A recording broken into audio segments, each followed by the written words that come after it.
rejection, punishment, and anxiety. If we experience these emotions as kids, we would likely grow up to be adults who base many of our actions and reactions around these fears. There are many things that influence the way we conduct our lives as adults, and one of them is how we've experienced love growing up.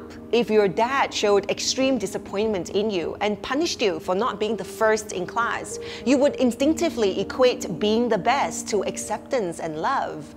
Because it's been ingrained in you that in order to receive praise and approval from your dad, you've always needed to be the best. As an adult, this manifests in us always striving to beat the competition or to be very hard on ourselves to achieve our goals. This in itself isn't a bad thing, but it's important to examine if our need or drive to be better than others or how harsh we are on ourselves is in any way linked to how we feel we need to be better in order to receive respect, acceptance, or love. If we've always felt that our mother wished we were better, that we were more perfect and less bad, then we would grow up with the fear of abandonment, because that's what happens to bad people. They get abandoned.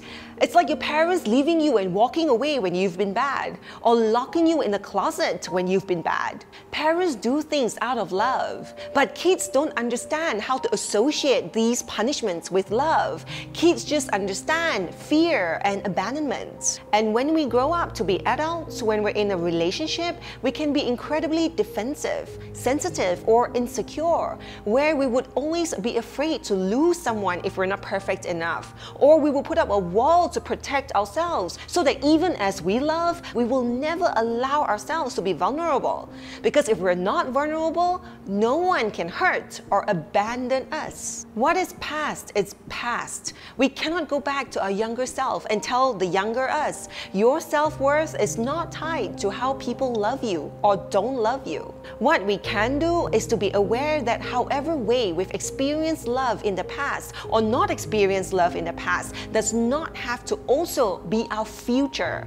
We can decide how we're going to see ourselves and our worth, and not see ourselves through the eyes of others, even family. The future is ours, and we have all the power in the world to live a life and conduct relationships where we are not governed by the fear of rejection, abandonment, or punishment, and be happy always.